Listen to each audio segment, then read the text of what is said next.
Yes.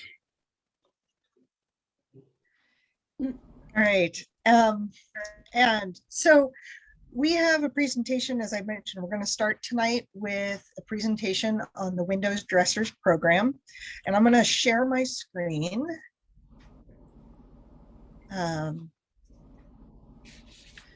To share some slides from that.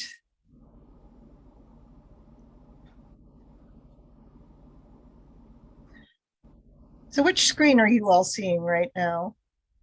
Number one. Is it just a whole screen of one thing, or do you see like all the slides on the left? You see the slides on the left. I mean, a little, column of them. Yeah. Oh, you do. Huh. Plus all your screen stuff. Yeah. Did you click on slideshow? Well, I did. I had two screens going, so. Yeah. Well, I can see the first slide. Oh, there it is. Okay. Right. Oh, good. I think it's because I had two screens going and it was showing the wrong screen. So I just unplugged my screen. All right, so the Window Dressers program, I don't know if everyone here is familiar with it. Window Dressers is a program that is originated in Maine. Their home base is in Maine. So it is an organization that started by building in these insulating window inserts. And their whole goal now is to help other groups build window inserts in their communities to help insulate windows and weatherize homes. So this fall was in the first time in Windham County, we had, or the Windham region, we had 3 different community builds and groups that worked with window dressers to implement the program in these communities. We had the Brattleboro Guilford build, which was organized by the Guilford and Brattleboro Energy Committees. We had the Rockingham Bellows Falls build, which was organized by the Rockingham Energy Committee, and the Londonderry build, which was organized by a combination of Windham, Londonderry, and Wardsboro Energy Committees. So from these 3 different programs and builds that we had this fall, I invited a speaker from each one of them to talk a little bit about the program tonight. And so the way it's going to be organized is we're going to have Nancy Detra from the Guilford Energy Committee talk about publicity and getting the word out in their community about the program. Bill Dunkel is from the Windham Energy Committee, is going to be talking about the next stage, or sort of the first in-home stage, which is measuring windows. And then Peter Bergstrom of the Rockingham Energy Committee is going to talk about the actual community build of building the window inserts.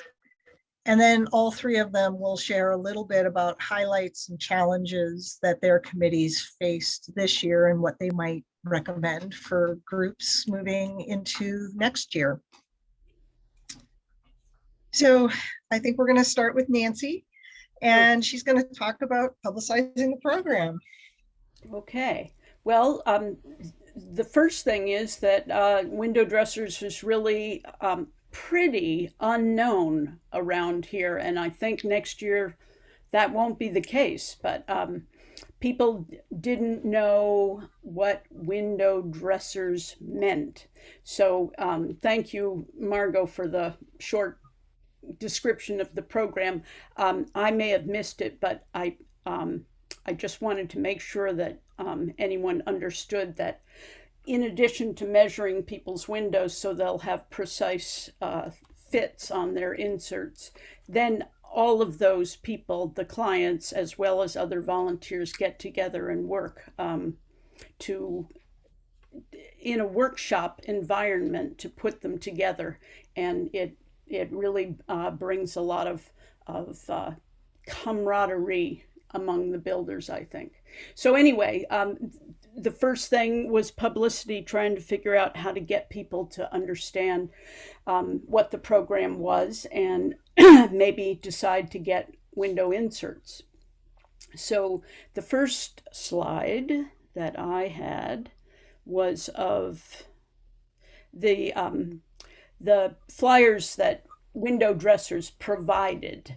Um, they sent, I think each of us, they sent me just a bunch of these, and it says down at the bottom to contact your local coordinator, and I put in my name and my phone number. I didn't get very many straight phone calls from this or the poster that we subsequently did. But I think just getting them out there was like the first seed towards people seeing something called window dressers, and maybe putting it in the back of their mind, and then other efforts brought it closer to the front of their minds. So we brought these around, the flyers, to every place we could think of where a stack of them might interest people, and they might take one away with them. And then the poster we did was our own poster for the Brattleboro Guilford build, and we took advantage of Bernie's now famous picture to show someone suffering from the cold. So anyway, this also had a name and a phone number on it, so people could respond that way. But as I said, people tended to go straight to the website, and actually, I don't think it's on this poster. Oh, yes, it is. Learn more at windowdressers.org. So maybe people prefer to do that than call somebody they don't know. But you could sign up right through the website, and I think some people chose to do it that way. Now, after the poster, we got busy doing getting the word out through newspapers, and particularly we found that people mentioned that they saw it on Facebook or Front Porch Forum, and here's a couple of Front Porch Forum listings that we put in just to remind people to take a look, or just to sign up for the window dressers inserts. Then after that, let's see, we did the newspapers, and because there were the different builds, the 3 builds in our region, I know each of us did some press releases to newspapers, because I was going back through the archives, and I see that every build had some coverage in the newspaper. So I think we covered that portion of the publicity pretty well. Because anybody, even if you heard that it was in Rockingham, if you clicked on the website, you could see all of the builds in the area, and might find the one that's closer to you if you happen to live in Londonderry or Guilford. Then in-person things that I did, and some of the people on my committee did, I went to Rotary, to the Sunrise Rotary in Brattleboro, and made a pitch and described the program. We didn't get any volunteers from there, but we did get window dressers got a nice donation from them, and I think they're going to be a good source of help this year, because they'll see that the program that they funded in hopes that it was a good match for weatherization turned out to be a success. We also went to the Guilford Fair, which is a popular fall fair in the area, and tabled outside the Guilford Country Store and at Gallery Walk in Brattleboro, which is a popular event. We had a fellow from the Brattleboro Energy Committee who was also a juggler, and he went out and juggled in front of the place where we had set up, and apparently I wasn't there, but apparently it gave people the opportunity to stop, watch him, take a look at who we were without having to like face off right away. So I think that helps in public places if you get a chance to look at what somebody's offering before they address you. So anyway, that was what we did. We also found that a few people heard of us through Efficiency Vermont, and I tried to get a hold of a man named Cartel, I think. Maybe Bill Cartel, who was mentioned a couple of times by people who got window inserts. And I wanted to just thank him for getting the word out. I'm not sure if they had us on their website or not, but I'd like to see it there for next year if they're willing. So as far as, let's see, if we could go on to the next slide. The thing that's going to work for next year, I'm sure, is word of mouth. And I think we probably all agree that word of mouth is what's really going to make window dressers something that people know about and want to participate in and get the inserts from.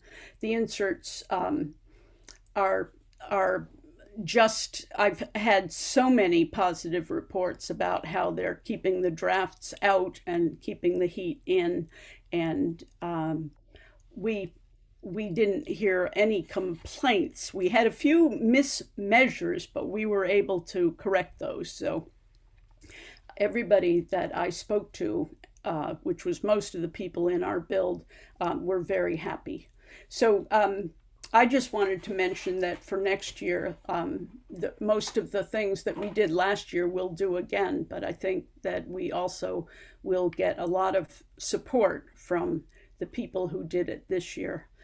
And I'm hoping that some of those people will actually participate in being coordinators for the program, because you do need a strong base force, a base group who get all the pieces together for the community build. So that's what we did for publicity. Thank you, Nancy. So next we're going to have Bill Dunkel from the Windham Energy Committee. He's going to speak about measuring windows. Thank you, Margot. Hi, everybody. As Margot mentioned, Windham cooperated with Wardsboro and Londonderry because we needed to generate demand for about 150 window inserts in order to have a community build. That's the rule of thumb roughly that window dressers uses. So actually we wound up building, I think, about 185 or 186 inserts eventually. So there were multiple measuring teams. There was a measuring team in Londonderry. I think there might have been two measuring teams in Wardsboro. And I was partnered with a friend of mine, Vance Bell, who's a member of our energy committee. We were the measuring team for Windham. And Vance and I went to 11 different homes in Windham and measured the windows. It's kind of amusing to look back. We were actually hesitating doing this because the COVID cases were going up back in October. Nothing compared to what we have today, of course. And we weren't sure about this, but I'm really glad we went ahead and did it. We did ask every customer if they would wear a mask when we went into their home to measure their windows.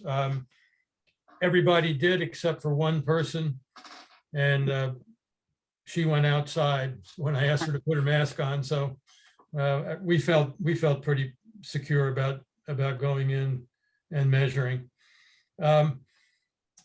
Window Dressers provides a laser tool. I unfortunately don't have one with me, Margo. I would like to show everybody one if I did, but it's a small handheld tool, and it will measure within 1/100th of an inch.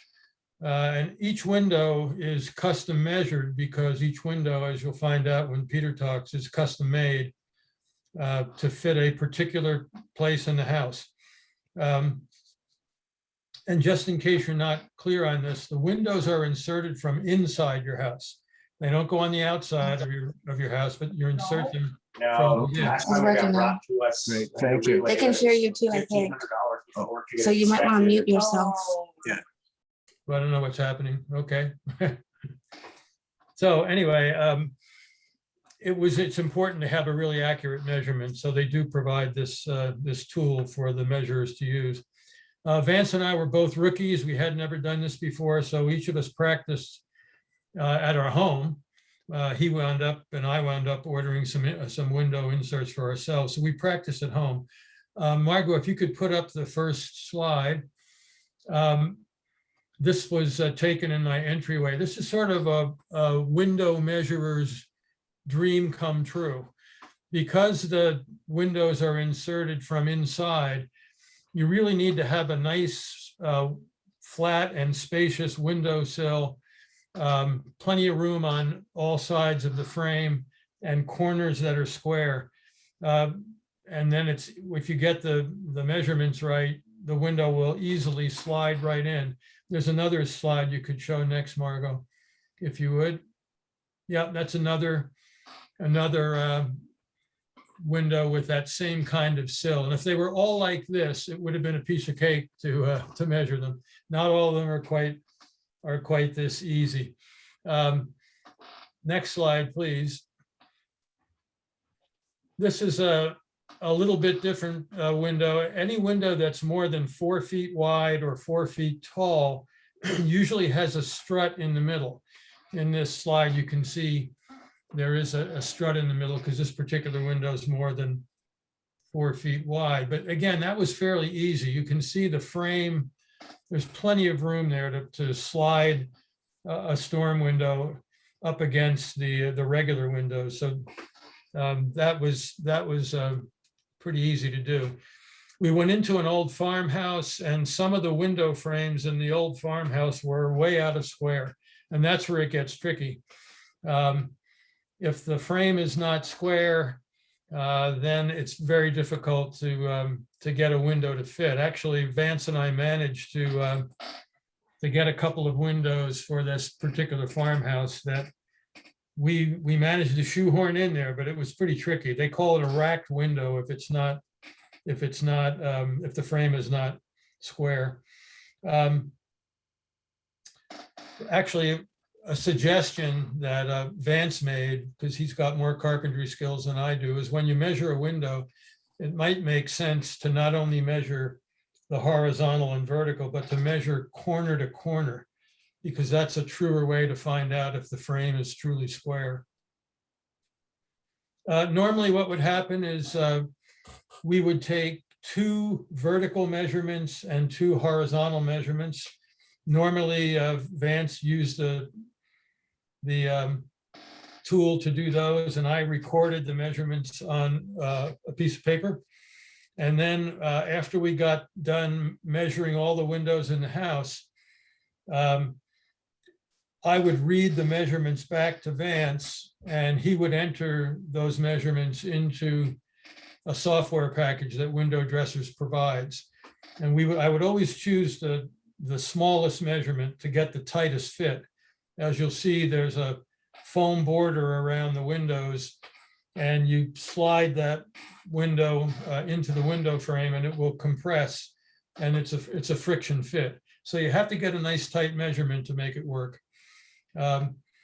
All of that data that was entered into the software package was sent off to the Window Dressers headquarters, and then they custom cut all the frames for the windows.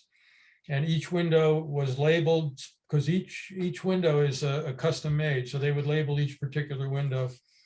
And then we would get those frames at the site and build away. And our particular build occurred between November 17th and November 21st, and it was at the Windham Meeting House.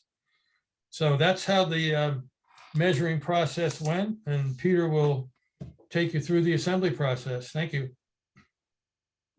Thank you, Bill. All right, so Peter, you're up next. So Peter Bergstrom is with the Rockingham Energy Committee, and he's going to talk about the actual physical community builds of the windows. Okay.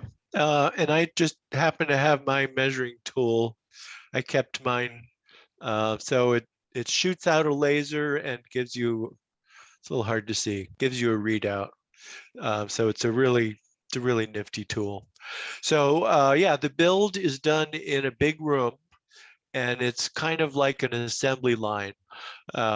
Each step has to be followed by another particular step. You can't just kind of wander around. And so rather than trying to describe the whole process, which is pretty complicated, I'm just going to mention some points where we tried to speed up the process, because with any assembly line, if there's a bottleneck, it holds everybody up. You know, if there's one part that's really slow, then it holds up the whole production. So if I could have the first slide, Margot. We were lucky enough to get a big room in St. Charles Church Social Hall. And I had helped Nancy's group in Brattleboro, and so I'd already seen some of the possible bottlenecks, and one of them is in the wrapping table. This is where you have the frame assembled, and you are stretching clear plastic film to go over the frame, and you can see it in can you see my cursor? Or probably not. No. Anyway, you can see it in the picture all the way to the right. There's a double-sided sticky tape. That's what the film is sticking to. So the goal is to get it as smooth and even as possible without tearing it. And so in the first picture on the left, the instructions say to use 2 people. But I had seen already in Brattleboro that especially if one of the people is having a lot of trouble, it's very hard to get it done with just 2 people, and it's slow. You have to keep moving back and forth. And so I'm not sure who started doing this or exactly whose idea it was, but later in the week and later in the build, we had more people, and we could see that this wrapping stage was taking too long. So we just said, okay, let's just bring more people over here and try to speed it up. So in the middle picture, we had 4 people. Well, I think this was, not sure whether this was 3 or 4, but I think it was 4. And then as we were pushing towards the end, we would put 5 people on one frame, especially a big frame. It's harder with big frames. And some of the biggest windows have a different kind of film that's thicker and harder to stretch out.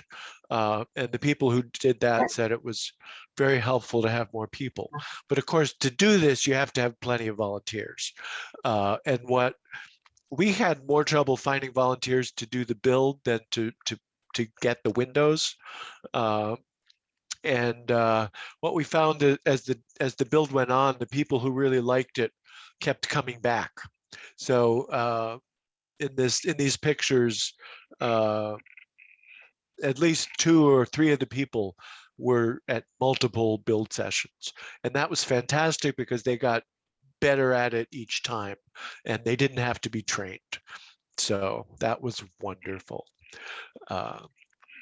And I ended up doing all the heat shrinking. This is heat shrink film, and I could tell that the frames made by more people were smoother already. They didn't need as much smoothing with the heat gun. Next slide. Another innovation that we saw in Brattleboro and kept doing it. The instructions say that the people doing the wrapping should also trim the extra film with a razor blade, but that just seemed to take too long. And we were lucky enough, we had enough space. We set up 2 separate tables where people just trimmed the film. Uh, and it's kind of a finicky task. Some people really liked it, some hated it. Some people were like, yeah, I'll do anything as long as I don't have to trim the film. And it is possible to ruin the insert if you cut the wrong way. So we really liked having two separate trim tables, but you have to have a big enough room. We had a room that was bigger than what they said was the minimum, and I know they did in Brattleboro too, and that was a big help. Okay, next slide. And the key ingredient that that Bill just mentioned was the double stick foam that goes around the outside of the finished insert, and that's the key really to holding them in place and cutting the drafts around the window. And it comes compressed, and we had been told you have to unroll it to expand or it won't work properly, and we found that it didn't expand as fast as we hoped it would. So we knew that it would expand faster with a hair dryer, and we did have a hair dryer. So this is Kelly Tully from our team. Was she sort of took over the foam preparation, and was very helpful because, again, it's a bottleneck. This is the last step, and if you can't get the foam on right, you can't finish the window. So this is the heat table. Behind Kelly is the heat table with a heat gun where you shrink the wrinkles in the film, but if you hold it too long in one place, you burn a hole. So tricky process. The next slide. We also had some backlog of people cutting struts. Bill mentioned these and showed one of them. Every bigger window, the person in the yellow hat is holding a strut that's being measured and then will be cut to fit. And Window Dressers provides a simple miter box, and we thought that was a good idea because it wasn't too noisy and it didn't shoot sawdust all over the place. But after our experience, people just had trouble with the miter box. They didn't want to use it. They couldn't get it to work right. So next year we're going to arrange to borrow somebody's chop saw, which is it's like a miniature radial arm saw that's made for cutting small things like struts. And this, we'd probably just have one person cut them all, maybe do it outside, maybe like the day before the build, so it's not too doesn't create too much noise and sawdust. The basic problem is you're building these plastic window inserts covered with plastic that is very high in static electricity. So anything like dust or sawdust or cat hairs would not be a good place to have a cat. Will stick to the film, so you need to keep the room clean. So we're hoping that'll speed up the process next year. I think I just had one more slide, Marco. Yeah, when we finally got to the end, we finished early and we thought, oh, this is great, we can pack up. And then we realized that none of us had time to watch the videos that tell you how to pack up the gear. And we'd gotten help unpacking it. But of course, you don't remember the unpacking very well. So it took a little trial and error. We eventually got everything in. Luckily, most people are passing them on to another build so they can use the same gear, but we were storing them for the winter upstairs, so it wasn't that critical. But next year we'll be sure that we know how to pack them better, because we should be fairly early because we have the gear and storage. So we'll be passing them on to another build. So I think that's all I had. Great. Thank you, Peter. I just wanted to show a few other images that are both from the Brattleboro Guilford build, and also from the Londonderry, Windham, Wardsboro one, just so you get a sense of, how these builds look in various venues. So one thing I just want to make sure everyone knows, the equipment is all provided by window dressers. And and I was a volunteer in the Rockingham build, no construction, no skills in that realm. And it's so well thought out and so well laid out that you can take in volunteers like myself. And after I think I learned one station, I did one window for that station, and then I was training the next person. So that's how well thought out the system is. And so Nancy, where were you all? We were in the Winston Prouty gym, which is an old gym, used to be the Austin School gym. It's big, as gyms tend to be, and it also was not. They don't need to be fussy with it anymore. There's no competitive sports going on there. So anyway, so it turned out to be perfect, and they had lots of tables that they could loan us, and it was a great place to be, and good for a COVID situation because we weren't on top of each other. There was a lot of room. Great, thank you, Nancy.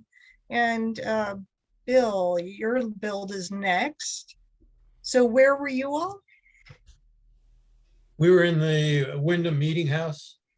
This is the downstairs portion, which also doubles as a library. You can see some library shelves in the background. And we had enough room, but it was a little bit tight. We had enough room for the tables. It was really tight to find room to store the windows. When you make all the frames first usually, and then we had 180 frames that we had to have room for. That was a little bit tight, but it worked. This is a picture of two people from Windham, Michael Simons and Auntie Rupert, assembling a frame.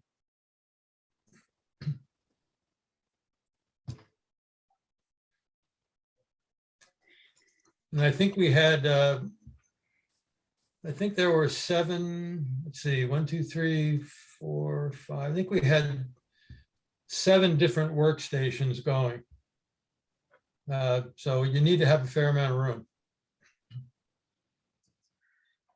So I'm going to stop sharing at this point. And I'm just going to ask all 3 of our presenters what we'll do is I'm just going to ask them to talk a little bit about some challenges they faced or things they might recommend for groups that want to maybe do this coming year, how to get started. And then we'll have some question and answer for them. So Who do you want? How about if I start? Okay. Since I've had a chance to rest. I think that for us, getting a place, a location to have the build was very tricky, and we called a lot of places to see, churches and let's see, all kinds of schools, and we ended up at Winston Prouty, which is kind of it has been a school. Now it's got a lot of different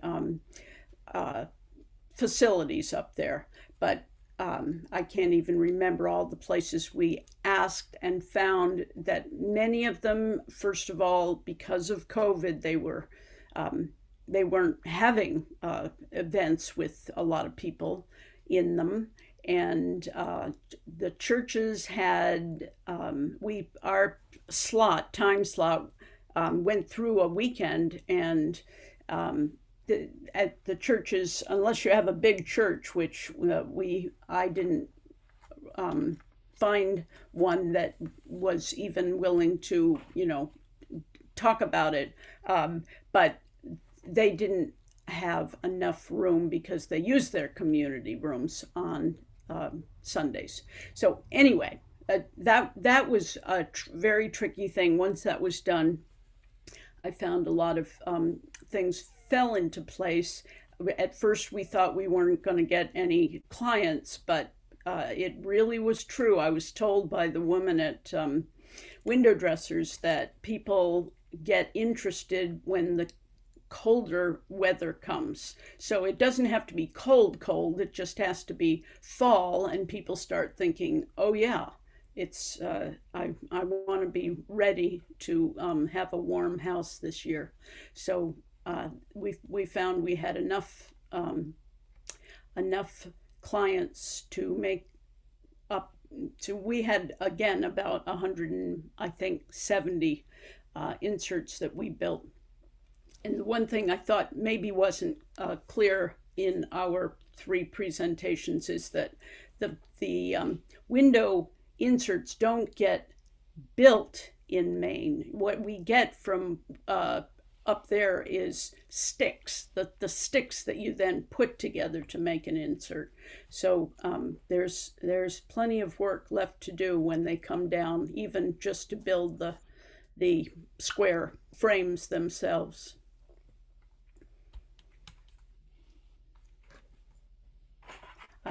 I'm done.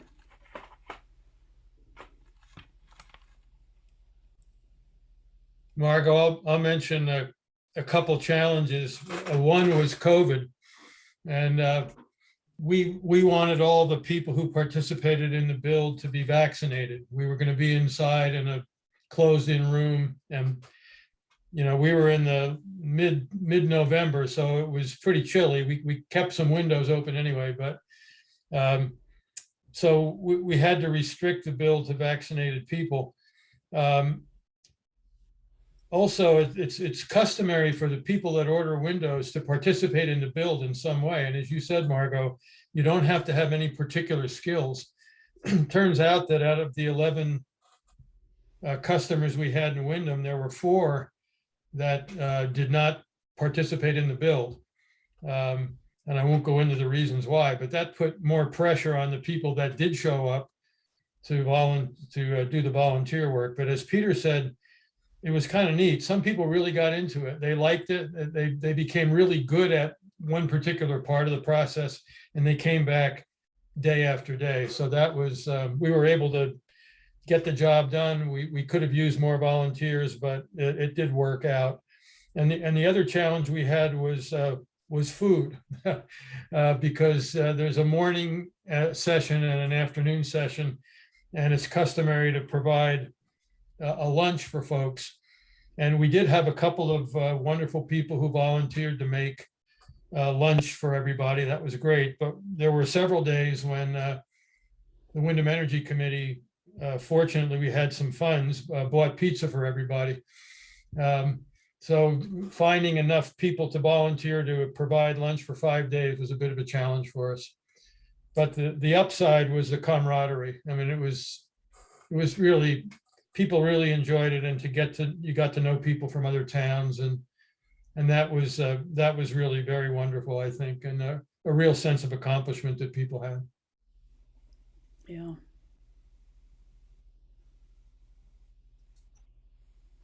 Peter? Okay. Yes, I'll also agree that finding a space was a challenge. First, we thought we might use the town hall, which has a 3rd floor meeting room, but the elevator in our town hall is very weird. Anybody who's ever taken it, it's like it's down an alley and it goes where? So we really didn't want to have to put all of these materials and frames into this weird elevator. So I thought, oh great, we'll use the fire station in Bellows Falls. That looks like it has the big meeting room. So I contacted them and they said, oh yeah, we have a great meeting room, but we didn't build an elevator. Can you imagine a public building, fairly recent, with no elevator? And it's like, okay, scratch you off our list. And I wrote to certainly all of the bigger churches in Bellows Falls, and most of them said they didn't have a suitable space. And one that did, the United Church, has a great walkout basement under the whole sanctuary. And they said, yeah, normally you could use it, but we're doing a blood drive that week. So, you know, I couldn't really say skip the blood drive. So St. Charles Catholic Church has a whole building that used to be a parochial school. It was the school supervisory union offices, but they had just moved out. So they said, come on in. And it wasn't as big as the gym in Brattleboro, but it was big enough. And we, as Bill did too, we didn't have room to store the frames, but there were extra rooms, old classrooms that we used. And just one more thing about publicity, it really varies from town to town. You know, somebody can say, oh, so, you know, such and such worked great for us. Well, you know, I've heard from a number of people that Front Porch Forum is fantastic in their town, and we got nothing. In Rockingham, it only has, I don't know, I think it's 200 members. It's really, you know, with a population of 4,500, it's not a big deal in Rockingham. I think it's more popular in smaller towns. And we tried Facebook, we tried various things. And the one thing that worked, we have a weekly free paper that everybody gets in the mail called The Shopper. It's called the Vermont Journal in some towns. And we had an article on the front page on September 15th. And that's when most of the people who signed up saw it there. And, you know, as I think Nancy mentioned, some of them may have already seen a poster or a rack card or, you know, something else. Maybe they'd seen it on Facebook, but that was when they started signing up. If you have a paper like that, try to get an attractive photo. I used a photo from the Brattleboro build, actually, and that greatly increases its chances of being on the front page. Right.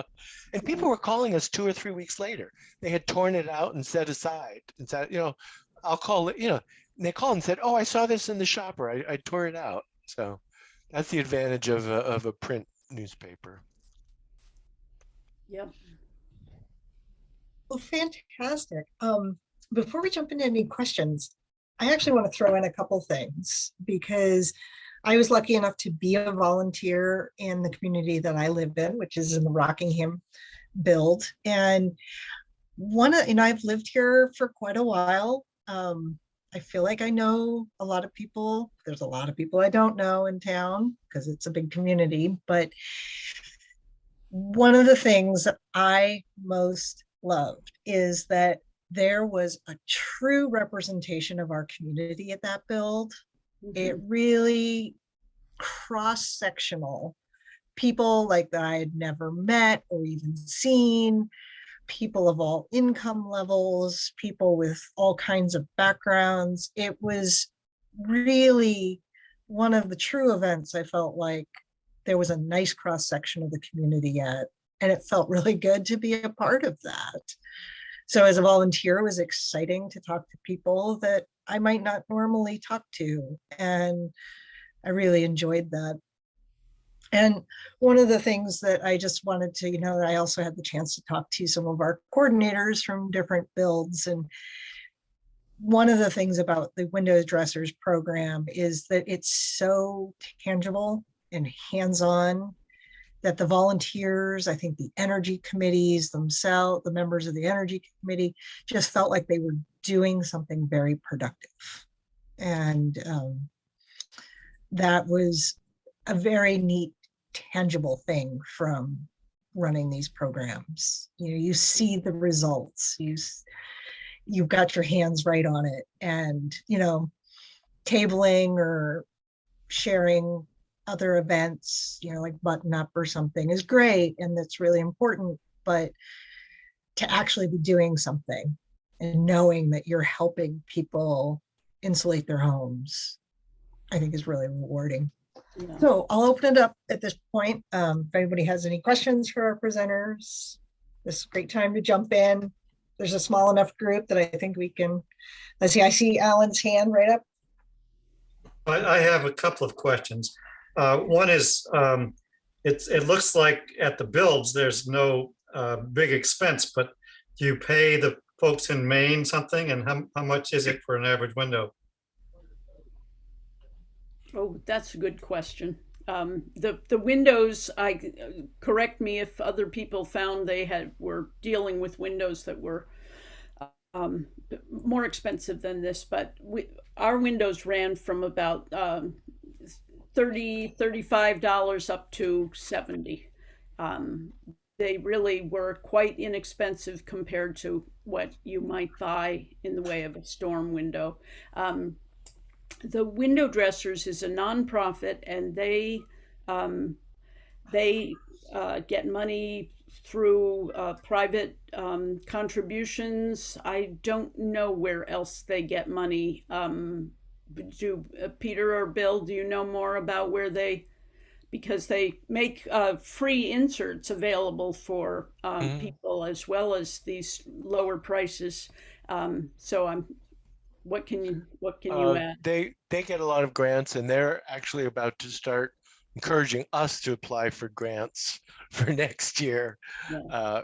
The number of free or reduced price windows for low income residents varies a lot, but we had Bellows Falls, which is a fairly poor community, and about half of our inserts were either free or reduced price. So that they were free from the main organization? Yep. Yeah, the customers didn't have to pay anything. Uh-huh. There's a limit of 10, and if you want more than 10, they say you have to wait till the following year. So my other question had to do with how are these used primarily in older drafty windows, or they used in also double pane newish windows? The first house I measured had replacement windows that were double pane. I was surprised, and they were either badly made or badly installed because the customer said she's cold all winter. And she was the first person to come back after she got her windows. I don't know if you were there, Margot or Laurel. She came into the room and said, "These are great." She started yelling about it. But yeah, I'd say 5, 6 or more of our customers had replacement windows. I had, go ahead, Bill. Well, we had, I think the 11 houses we had, some were, older homes, a couple of old farmhouses that were quite old, but there were a number of houses that were fairly modern too, that wanted inserts. And so I think it really varied a lot, but it wasn't just old homes. And I think 2 of the 11 customers in Windham were able to get their inserts for no cost at all, which was great for them. Yeah. We actually had one woman who ordered inserts for high up windows in her condominium over in Wilmington. And those windows apparently let a lot of cold air, drop down into the living space. And they didn't get opened. I don't think they were openable. And let's see, I think there were 14 of them. Anyway, we made, small inserts for each one of those windows, and she was so pleased because it's been a lot warmer in her condominium. But then at the other end, we had people with crooked windows and old windows. So it really was a cross section of houses that we served. Let's see, Laurel? Yeah, the woman that Peter talked about who just raved after she got her first windows put up, she's the first person to sign up for next year. She got them at low reduced rates, and she can't wait to get the rest of her house done. And that kind of leads to the other point I wanted to make tonight is if you have decided you're going to do it, even if you don't have a place located, you might want to start talking to people about how warm they are during the cold snap or how not warm they are. And just make a list of people to call once you have your dates set up. Let's see, Bill, did you have your hand up? I just wanted to mention quickly that Ned and Jill are on the call, and they're both from Wardsboro. And I don't know if they want to say anything about the windows that were made for the Methodist Church and the school, because most of the windows we did were for homes, but there was the Wardsboro School and a church that got some windows.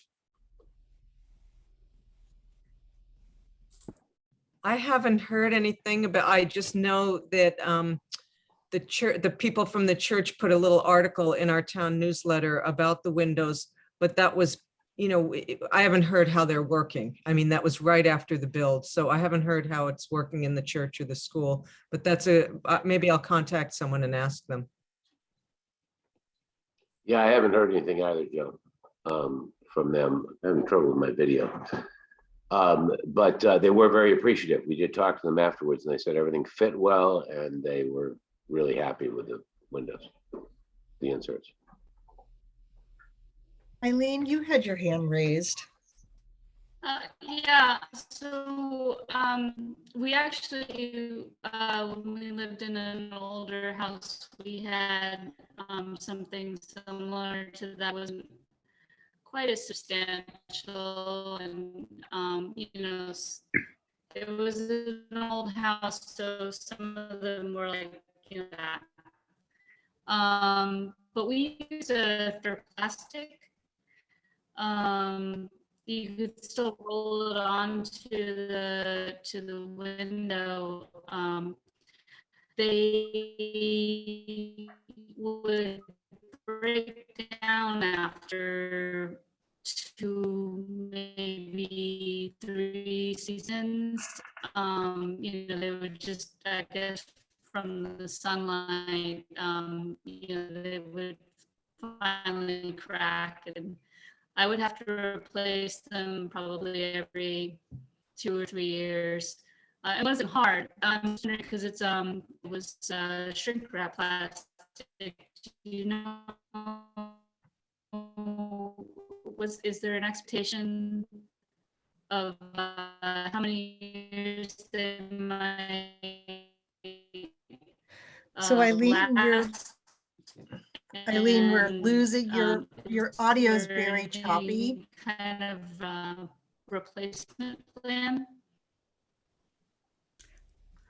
I think I heard that Eileen, are you wondering how long they might last? Eileen, audio is very choppy. Can you hear me now? Better. Yes. If you turn off your video, we can probably hear you better. Yeah.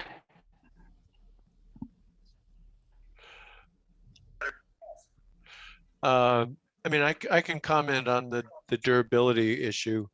Can you hear me now? Yeah. Yeah, that's better. They are supposed to last for a couple of years unless you have cats or children poking holes in them. But we always offer a rewrapping service for $15 a window. If you can bring it back to the build the following year, we'll wrap the whole thing in plastic again. Okay, thanks. So any last questions for our presenters? Excellent. Well, the great thing is all of these people live within our region, and if any community is interested in doing a build next year, I am sure that they would be happy, or other members of their committees would be happy to talk with you. And one thing that I just also wanted to mention was, I think many of them visited other builds prior to running their own build in their community. Yeah. And I think that was really helpful. Like, I know Peter went down to Brattleboro's build with the Brattleboro Guilford.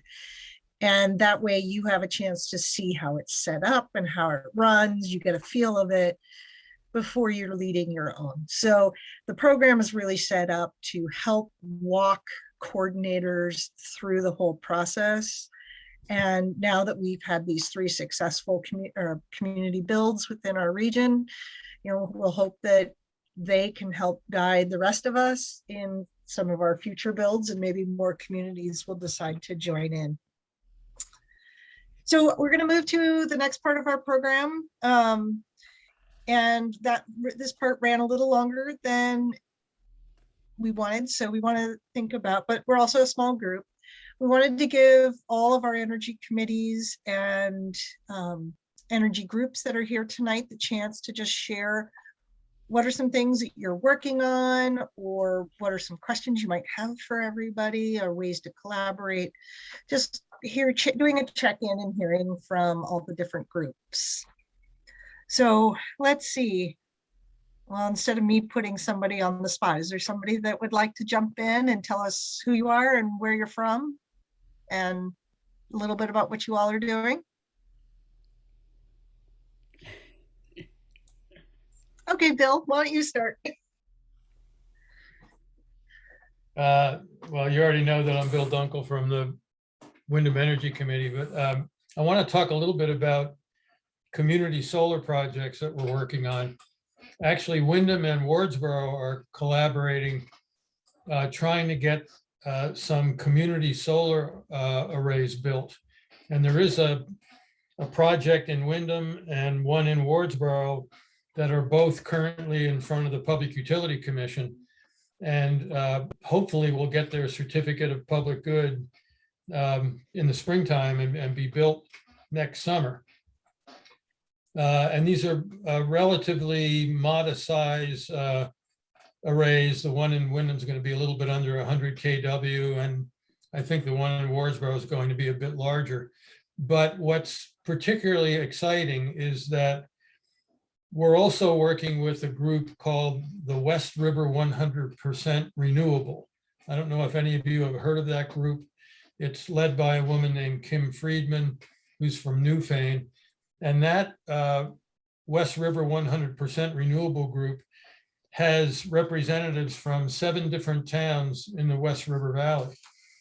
That group has signed a memorandum of understanding with a fellow who's willing to finance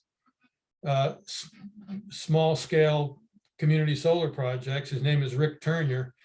A fellow named Carter McCann works with Rick, and he does all the permitting. And then there's a young fellow from New Hampshire named Jonathan Nelson, who's actually the guy who builds these things. But what we're trying to do is to identify multiple sites throughout the West River Valley where community solar is viable. This fellow, Rick Turner, thinks that it's possible to make money backing these things, which surprised me, frankly. I didn't think there was enough money in small scale community solar to attract a financier, but he's convinced he can make money, and so is Carter McCann. And the West River Group hired a consultant who used a helioscope and a bunch of maps and identified 190 potential sites, solar sites, in the 7 towns that are part of this group. These are sites that are already cleared. They have really good solar orientation. They can measure the amount of solar energy that'll be generated if you can put panels up there. And so we're in the process of trying to vet that list and see whether we can find some landowners who would be interested in leasing their property to these businessmen in return for a yearly rental income, and then a discount on the electricity that's generated. I don't know whether this is going to work, but we all know Vermont is desperately trying to meet its renewable energy goals, and this is a possible way. We're looking at this. Is this scalable? Can this model that we're trying in Wardsboro and Windham work? And can it be scaled? Can there be dozens of these things, if not more, that would work? And it's kind of interesting and exciting. And the fact that we've actually got a couple of business people that are behind this is particularly intriguing. So if any of you want to learn more about this, get in touch with me or get in touch with Kim Friedman from the West River 100 Renewable Group. They've got a website, obviously, and I can get you a lot more information about it. But we'll see what happens. We're hoping we'll have at least 2 off the ground next summer, I believe, unless there's a real something unusual happens, because we've jumped through almost all the hoops. And then we're hoping to identify many more.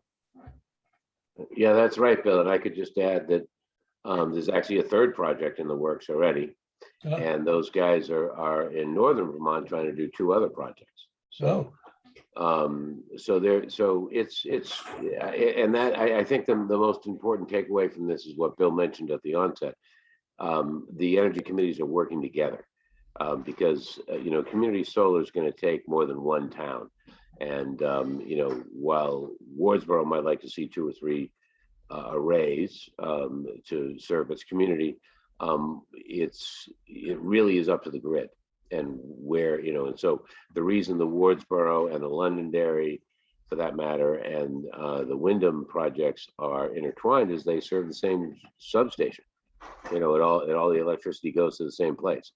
So what the 100% renewable group has chosen to do is to try to find a developer, which I think was a smart move, that could back their efforts.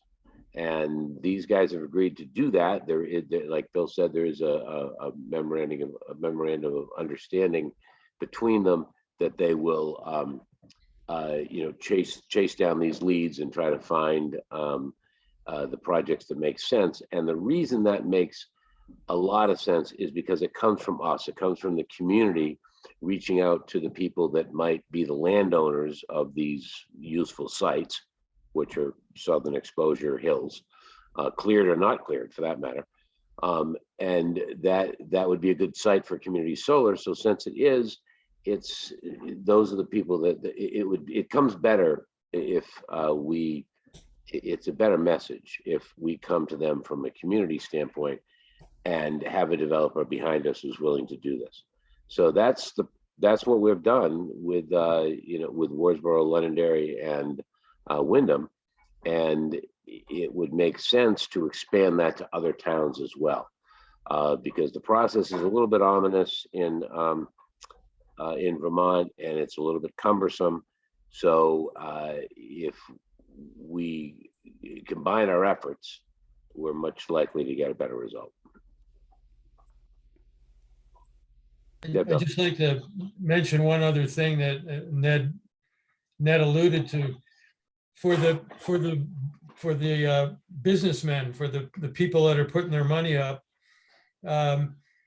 it's very time consuming and expensive for them to try to identify viable solar sites and then prioritize those sites and get in touch with the landowners and so on. That's what costs them money, and sometimes they can't, that cuts into their profit margin. If the energy committees can do that, that's what the memorandum is all about. The Windham Energy Committee is going to look at the sites that they've identified as viable in Windham. And we know the town and we know the land. And once we vet that list that we get from them, and we'll prioritize the sites in Windham, we're going to go to the landowners and talk to them, see if they might be interested. If we find somebody, then we're going to put them in touch with Rick and Carter. So we're doing the legwork. They don't have to do it. That saves them time. Time is money, and it makes it financially viable, perhaps. Right, So and the reality is, Bill, that they're looking at projects all over all over New England, all over the country, and we need to make ourselves a little more attractive. So that's one of the ways that we do that. Yeah. So if you've got an energy committee that's fired up to do some work, get in touch. Peter, I saw you raise your hand. I just wanted to mention that we had Ralph Mima from Green Lantern pursuing an old gravel pit in Rockingham for years. And when the select board finally agreed to lease it, he pulled out because his company, Green Lantern, found the financial incentives in Maine much better. So they were basically moving their whole business to Maine. Right. Another, We came up against the same thing. I didn't mean to interrupt you, Bill, but we came up with the Yeah. same thing when we had a deadline. Vermont was lowering the amount they were paying for solar received by 2 cents. And so Yep. we had to get our applications in by July, I think it was the end of July. Yep. And we had some deadlines we had to meet. And that was enough to kill the deal. I mean, I was in close touch Mhm. with the guys who were putting the money up for this. And if they lost that 2 cents, it wasn't going to happen. yeah. So Luck- one of the things that's really important is the education on these things. We've got, there was recently a project turned down in Manchester. It was the first one in this country turned down for aesthetic reasons alone. And it's really a shame, in my opinion, because in a couple of years, you would have enough trees covering that. So 0 people, no one could see that in their view to Mount Equinox. I get it in Manchester. That's, that is one of the most beautiful views there is. But it's really short-sighted to stop a project. And this was the first one ever stopped for aesthetic reasons only. We should be ashamed of ourselves in the state for that. That really was too bad, because the understanding was minimal about the benefits that are available for putting the solar project in and getting this community solar. The utilities have a problem. If we don't solve this, we're not going to have enough power going forward, period. We have to replace some of this power with renewables. It's a shame when the wrong message is received and people make decisions based on not enough information. And that's what happened in Manchester. And it's really a shame. I don't know if anyone's got a different, I'd love to hear a different opinion on that if anyone's got it, because I haven't heard one yet. I just wanted to follow up on what happened in Rockingham.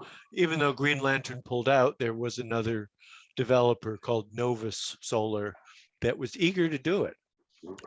So it is moving forward, but it's definitely getting harder. These are ones where the developer finds venture capitalists who put up the money, and they Right. build it for net metering. So 500 kW array.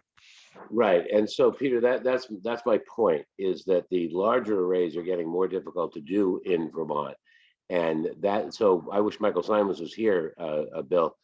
He's been instrumental in starting this. He's trying to get a meeting together next week with some of the state representatives and some of the state officials to address the actual legislation behind why it's difficult. Michael's project, for instance, had a phase 1 line running by his house. He wanted to put more solar in than they will allow, that phase 1 would allow. So it needs to be upgraded. That upgrade fell on the developer. And that's standard in the industry right now, but that shouldn't be the case.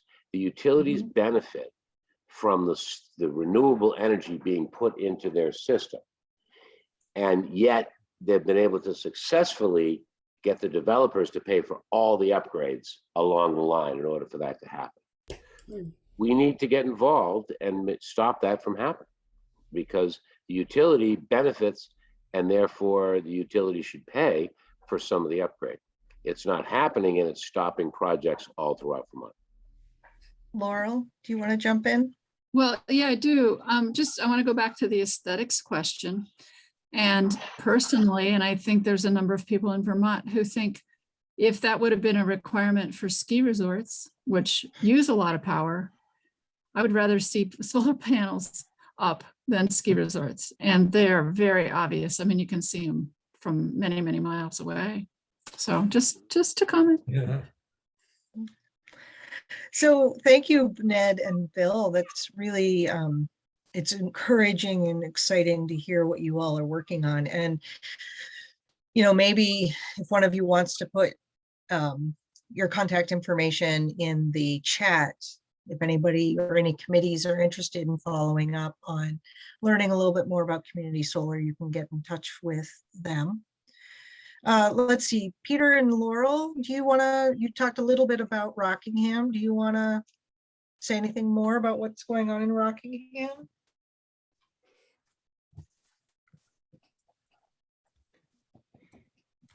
Well, is there anything you want to mention, Laurel? I mean, window dressers was the first really tangible project that we felt really good about, but I know Laurel's been working on other ones. Yeah, the one thing that I would mention, and maybe this is more towards conservation commissions, but energy people often are tied in with the Conservation Commission.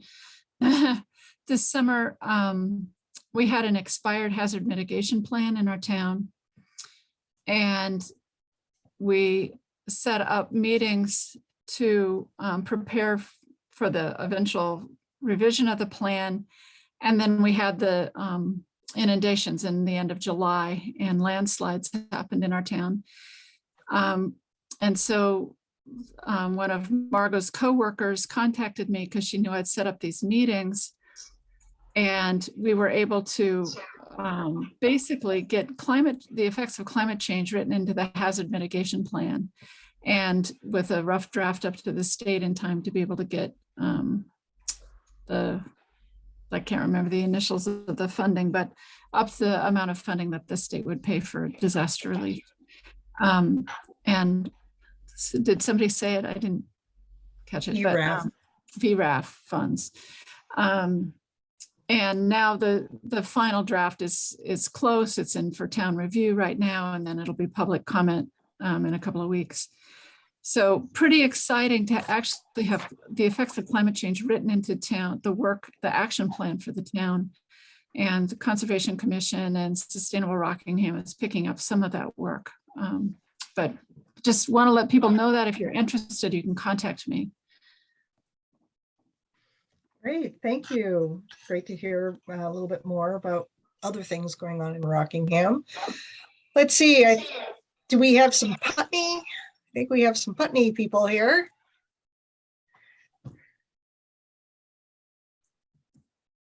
Am I wrong? We did have Putney. There are three of us. Eileen, here. three of us, yeah, okay. Who's gonna jump Eileen in? and Robin and Alan. So we've got a more or less completely new committee in the last year, and we were working very hard on a new energy plan for our new town plan, partially to help meet some state requirements in relating to siting solar farms. More recently, we've been talking about, today we just talked with one of our state reps about some new legislation at the state level, and trying to figure out how we can hook into the funds that might be available from the state.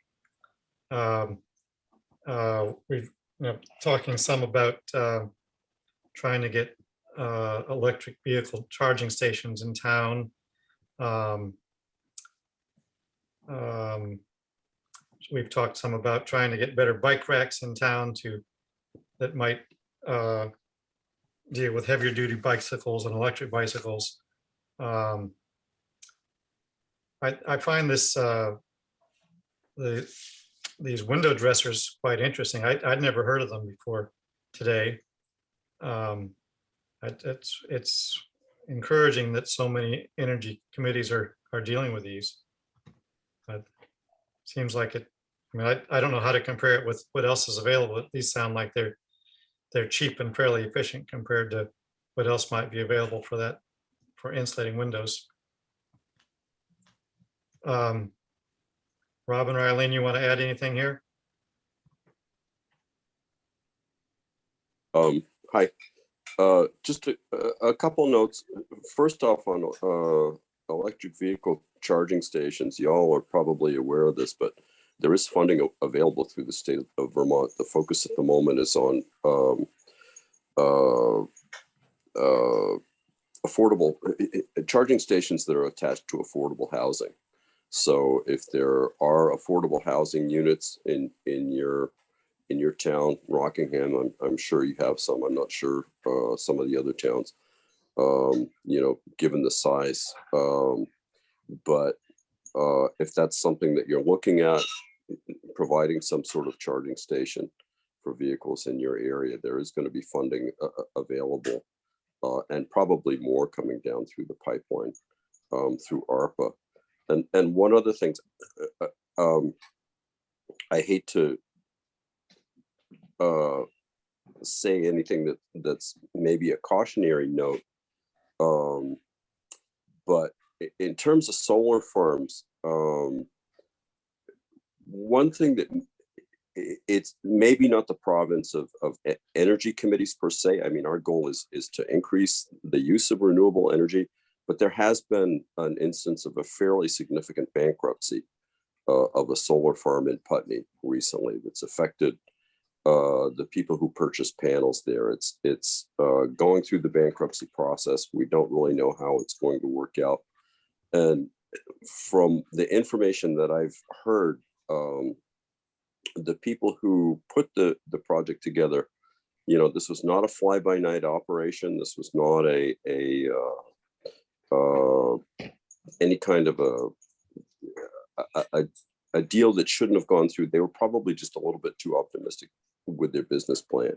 So if you know, that is something just to be aware of in the background as solar continues to go forward. That my understanding is that it is largely contingent still on some kind of incentive. I mean, a lot of development of all kinds is contingent on incentives of one sort or another that come through the government. So that's not a negative, but just if the rules change, if the background financial picture changes, it can affect residents in your town.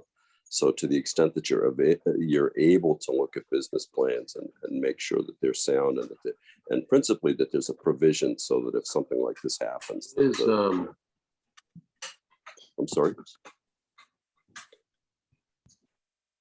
It sounded like somebody had a question. Ed, were you trying to ask a question? No, I apologize. Oh, okay. Oh, okay. So, you know, solar is definitely something that we're all pursuing, and there is one project that is in the permitting stage in Putney that has, you know, been we're not only green lighting but all in favor of. Just something to stick in the hopper. Great, thank you. Mm-hmm. Let's see, we have about 10 minutes left. I want to make sure we hear from everybody representing different committees. Margot, if I could just cut in for a second. Sure. I just posted a link to the rebate, the national rebate site, which shows where all the rebates are for everything. So we can search in there that desire.usa.org. I just posted to the chat site. If you click on that, you can get an accurate, usually pretty up to date. It's a nonprofit, but they're very accurate about their postings, and they keep us up to date on everything that is rebatable in the renewable energy world. So that's a good place to go. Like Robin was just talking about the specifics and the what's available to the developers as well as the end users. It's all in there, and that's something we should have a pretty good, as energy committee members, we should have a pretty good understanding of, because it helps us find the true message, find really what the motivations are for the developers as well as the end users. So Ned, I don't see it in the chat. So you might want to try reposting it and maybe make sure it goes to everybody. Yeah, I think it went to me. Oh wait, it did. I'm sorry, I did. Right. So which I appreciate, but I'm not sure why I chose you, Allison. Let me. Okay, so. Well, she is on the Putney Energy Committee, so. Let's see. I know we have Grafton here.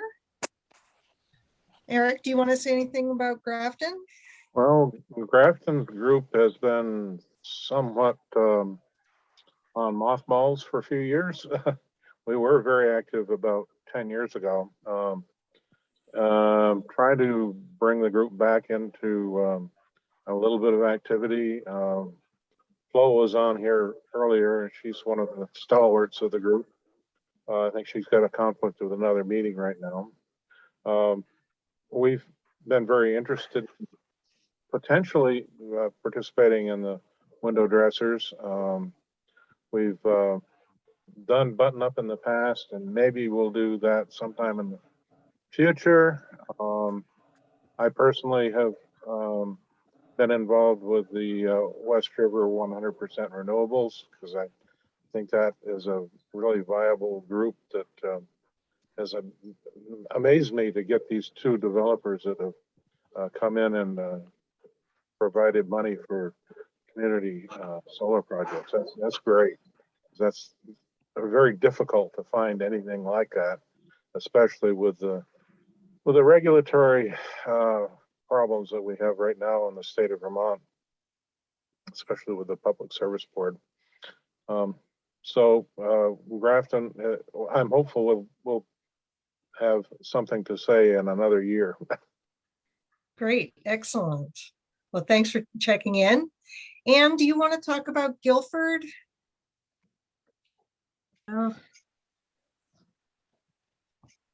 Hi, was trying to get my video back on. There it is.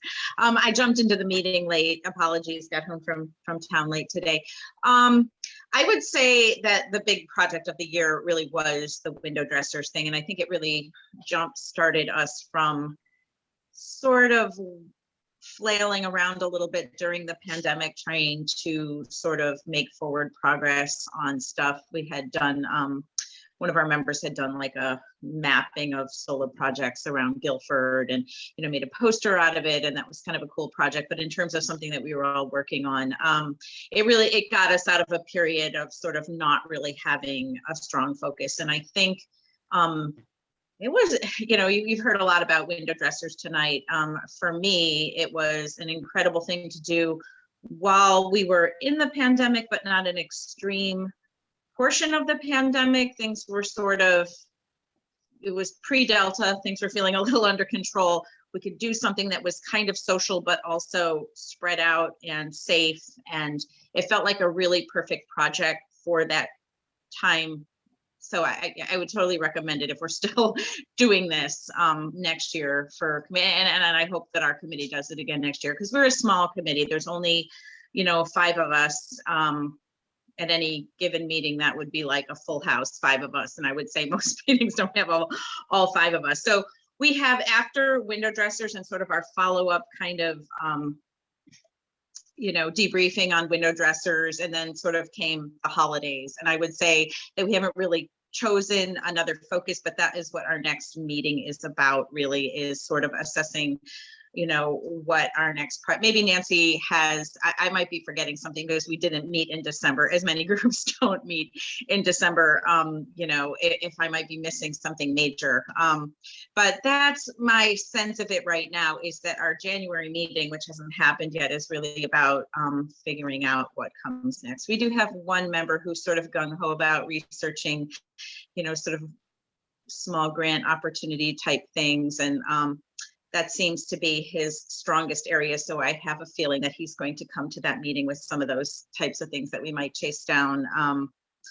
I think we also see sort of part of our purpose in Guilford is really being a conduit of information between what's available to people, and where they should go, and sort of figuring out, how we can be a better conduit of information to our residents, sort of how people, maybe fill out Sevka's form for, weatherization, or, whatever it is that's available, what can you do? But I think also the window dressers project also put us on the map for some of our townspeople who maybe really didn't know we even existed, and we maybe potentially have a few more members that might be coming on from that. But do you want to add anything, Nancy? I think Nancy had to step off. Yeah. Oh, gotcha. Okay. Yeah, I would say, we sort of finished a big project. We kind of went, phew, we flopped. We were still sort of gathering our responses from that and sort of integrating them and just haven't really come together to decide what our next focus is.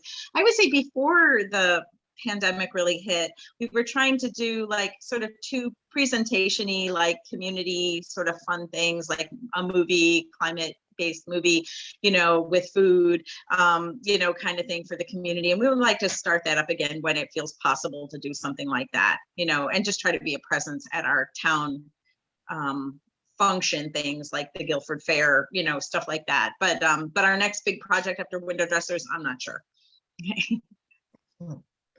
And in the last couple minutes here, did I miss any committees, groups? All right. Oh, Bill, do you have something to? Yeah, you didn't miss me, certainly. I want to add two things very, very quickly. Yeah. If it's okay. Yeah. In reference to comments made by Eric and Ned, the permitting process for solar is too complicated in Vermont. There's a way to protect the environment, which we all want to do, and also make this process more efficient.